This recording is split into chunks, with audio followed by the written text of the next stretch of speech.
In this video, I'm going to be making the scallop. This video is part of a series on how to make the angel pocket or angel wrap. In the previous videos, we made the square and the triangle and joined them together. So here we go with the scallop. I have used a local glitter yarn got from Poundland, and I'm going to show you how to do that. What you will need are some stitch markers just to make the job easier, and I have a pair of scissors and a magnet which holds my sharp darning needle, which is called a tapestry needle. So here we go. I'll zoom in just a little bit. We need to work out where the middle is and the sides to see where we start the scallop. I start on this side and I work around to that side, and I cut my yarn and I work my two tails away. There is the middle. There are two top stitches, crown stitches, center stitches, whatever you like to call them. If you only did 3 single crochets in here, you would have 1 central V. Just slightly alter your technique. I like to have 2 because then I make quite a fat scallop like this one here, and he is worked over 2 stitches with a little chain in the middle. Is 2, 4, 6, 8 stitches going over 2 stitches, and here there are 5 stitches which are in 1. Each scallop is 5 double crochets, US terms, and there's a single crochet in the middle. You can do a slip stitch. I have on some of them, but I realize I actually prefer the single crochet in this particular design. So it's up to you whether you do a slip stitch here or a single crochet. Side here, sometimes I do 5, sometimes I do 6, depending on how sharp the angle is. 2, 4, 6. There are 6 in this one. It is a creative process, and sometimes you just call to do something slightly different. Sometimes I will actually have 6 in here. Once again, also depending on how close the stitches are to each other. That is also depending on the thickness of the yarn. If you're finding that it's stretching too much and they are curving in, then you need to add an extra double crochet. If you're finding that they are pulling too much, hang on, let me see if it's bending in, yeah, you got to add, because then it's not getting enough of a arc. The more stitches you add, the smoother the arc is over a large space. See this one here? I had to go from there to there, and it's over a little hill, and that is why I had to add a lot of stitches, and I had to change their sizes, and even in the middle I had a little chain. If not, it will do that. And you might think, okay, well, I'll force it open, but yes, that you can do for a photo shoot, but as soon as it's used or it's gone on this little trip, it's going to do that, and you want it to naturally stay open. So do a little test run and see how many you need to add or take away depending on the yarn for this and the yarn for that. Also, if you crowd a lot of stitches in here, then you will have more scallops and it will warp. There are too many scallops. If there are too many base stitches in this cream color, it'll be jam-packed and the work will warp. If there aren't enough base stitches, if the scallops are stretched too much, then they will look like that. So you have to find a nice balance. That's why it's quite handy to make a little practice. And it's also a reminder for you of your work. So you'll obviously send off the other ones to charity or whatever your goal is for making this blanket, because obviously if you're not making the pocket, it can simply be a baby's blanket. So they will say, oh no, you can't with the holes, because there's a lot of people now that don't like baby blankets with holes. But there's still a lot of people who do use baby blankets with holes in them. So I like to just make a little test run. That was a long explanation, but the scallops is a tricky thing, because if it doesn't work out, you're going to be disheartened, and then you can think, well, I can't do scallops, I don't know how to do them. It really is all about the tension. So play around, find what works. And because I do mine in a series, I do a whole lot at once. It doesn't take long for me. I'll zoom out. Boop, boop, boop. It doesn't take long for me to work out how many stitches I want. As I said, sometimes I play around. Sometimes there's 5, sometimes there's 6. Let's see, this one's 2, 4, 5. Those are 5, but they look quite different. Look at that. It's 5, it's 5, but they look different. And these ones here are slip stitched in there. It's not a single crochet, that's a slip stitch, but it makes a kind of a little bump like that. And so last night I decided just to start making a single crochet in there instead of a slip stitch. It just made them lie flatter, whereas with a slip stitch it does give it a little bit of a tendency to want to pull in. This one, because in the middle there was 1 stitch there, I only made an arch into 1 hole. 2, 4, 6, 7 stitches in that one. This yarn, both with a 4mm needle, I'm going to hook. You can see the stitch. Look at the difference in the size of the stitches. So that's why I said what I'm teaching you is a general rule.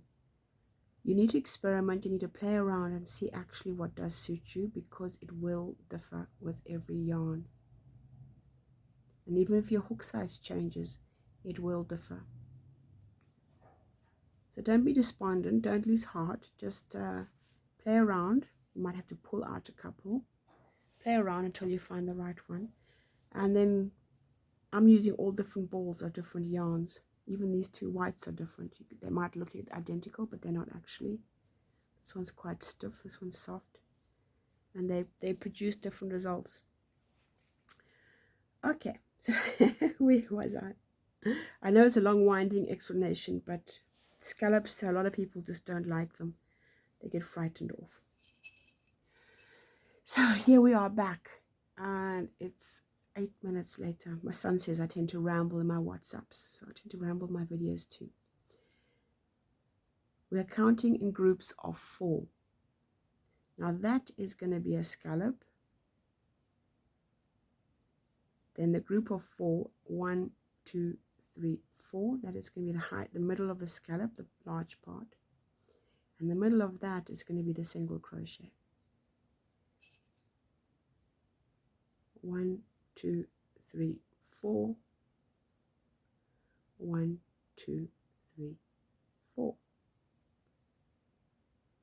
Take this one out. That is the middle of a scallop. These 2 are scallops. That's a scallop. So what I want to know is, where do I start with my single crochet? And it's going to be 2 away. It's always groups of 4. 1, 2, 3, 4. The other scallop would be there. Because the way it works is you get your single crochet, you skip a stitch, and you put your group of double crochets in there. And that's why it's a group of 4. Group of 4 stitches each time. So I don't know if that is clear. Let me show different colors. 1 and 2, that is where you're going to have your single crochet. 1 and 2 is where you're going to have your scallop. 1 and 2 is going to be your single crochet. 1 and 2 is going to be your scallop. And another yellow one. 1 and 2 is going to be your single crochet. See there? 2, 2, 2, 2. Between the two yellow ones, it's going to be 4. Between the pink ones, it's going to be 4. That's why I say it's a group of 4. Okay, so we're going to take, that is going to be our single crochet. I'll take all the other ones out, because once we worked out where we're starting, the rest will fall in place. I keep these here because those are my crowns, my tops. So we're going to start there. I keep them open because I'll pull them out in a minute. I don't have to close him. I started the one next to him, and what I do is I fetch the yarn. There we go. There's the tail. I fetch the yarn just simply like that. Come later and I'll work him away. It's twisted. Don't want him twisted. There's the yarn. And my single crochet is going to go into where the yellow one is. So now that I've actually got my placing, I take that out. And my single crochet. Give him a tug on the tail. Now that my single crochet is in place, I can make my first scallop. Skip over that, and he's going to go in there. Now because this one is on a corner or slope, whatever you'd like to say, instead of giving him 5, I'll probably give him 6 or 7. It'll let me know as I make it. 1, 2, 3, 4, 5. You see how they just fit in? 5. Definitely can make another one.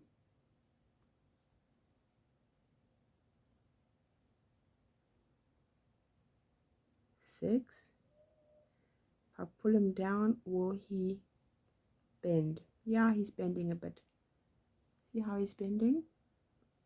Let me zoom in. You see how he's bending? Don't like that. So I'm going to add one more in there. It's going to make 7. Just tuck him in. It's nice. Then, now you see underneath here, I see how he's hidden, but he's there. That's the stitch I'm going to skip. And this one I'm going to make a single crochet. There we go. My yarn out.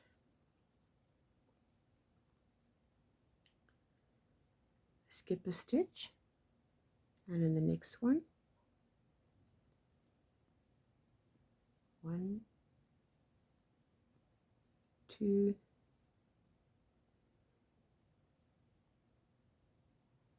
3, 4, 5. See, it comes down naturally like that. Skip this one here, which is tucked away, but he's there. I'm going to make a single crochet to this. Give it a little bit of a tug.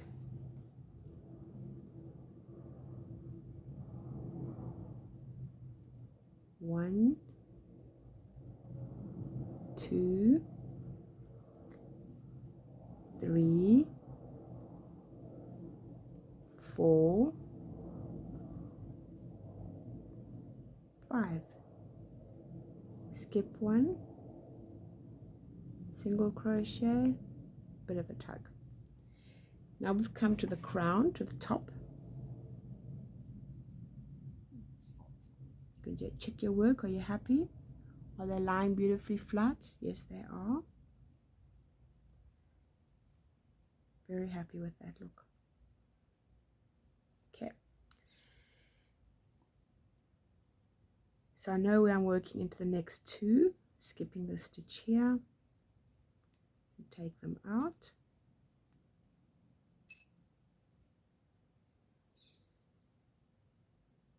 I make it up as I go. This is never the same because I'm doing a whole series of them. 1, 2, start off with 2. Then I think I'm going to go into a half treble.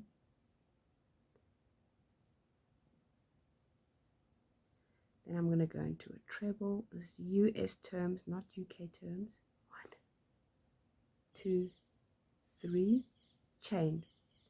Yeah, he's lying flat. I'm very happy with that. So I repeat the mirror on the other side. Should I have enough yarn? Start off with a treble, then a half treble,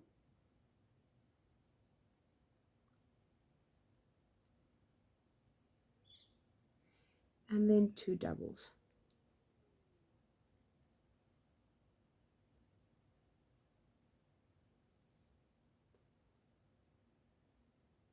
Skip a stitch and I single crochet in there. I will be checking that to see if I like it. Is he lying flat naturally? Yes, he is. You check from all different angles. He's lying beautifully flat. I don't have to pull and push and warp him into space, into place. Whoops. What's my phone saying? Might be running out of battery. Okay. Let me just finish this up.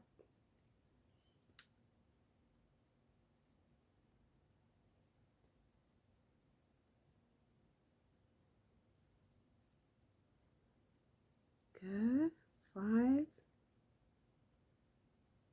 skip, single crochet, give it a little tug, 1, 2, 3, 4, 5, single crochet, give it a little tug, skip that one there, and make sure it's matching the other side.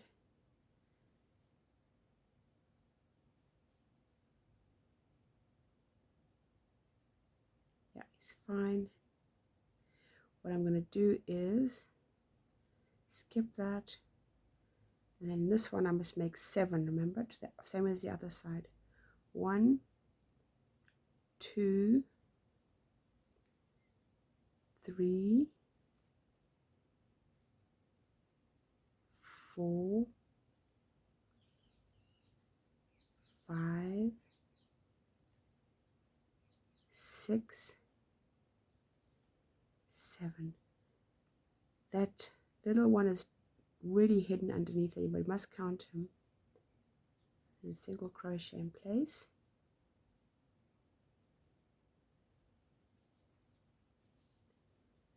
They do match. That's fine. I'm very happy with that. Cut a nice tail.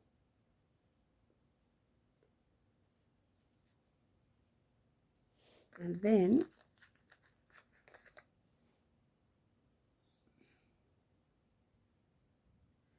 thread your yarn. It's glitter yarn, so I can get the glitter in. We're simply going to be working down into the next stitch. Backwards first. Pull him down. Come to the front. Go through that section of the stitch there. It's less conspicuous if you're working white on white. Because this is white on cream, you want to keep it as neat as possible. So I'm going to go to the back, and I've unraveled it a little bit, and I'm going to be working into this back worm here.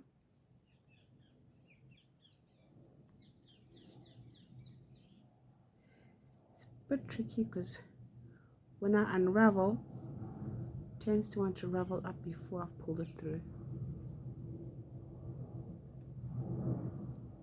And then you can work backwards depending on what your project is for. In this case, it's not going to have a lot of wash and wear at all, sadly enough. But if it is for something like you want to do it on a baby blanket, then make sure you really secure this tail beautifully.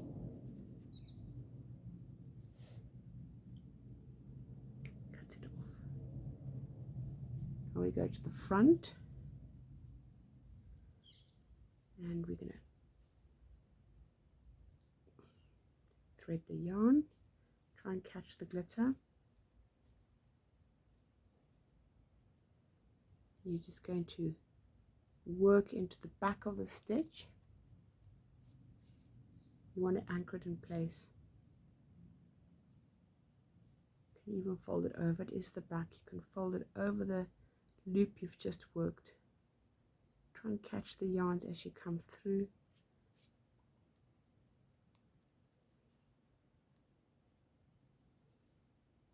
And twist it a bit. Go into the heart of the worm. Pull it through. I'm going fast without chattering because I don't know what my battery is up to, and I would like to finish this video before it dies on me.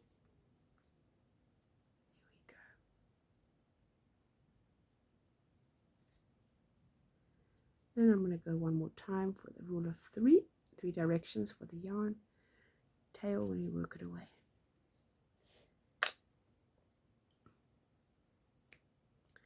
Cut that off.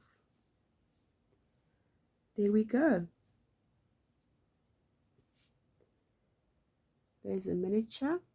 Let me zoom out.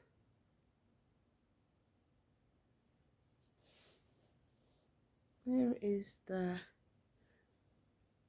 there he is. There is the big one.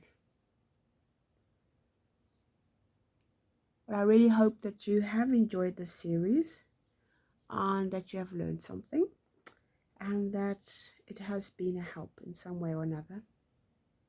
Thank you very much for watching, and there is many groups on Facebook.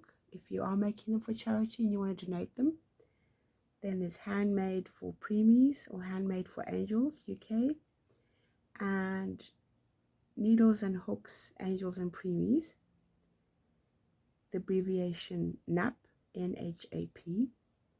There are also many other groups, but those are the two that I crochet and knit for. Thank you very much. Bye then.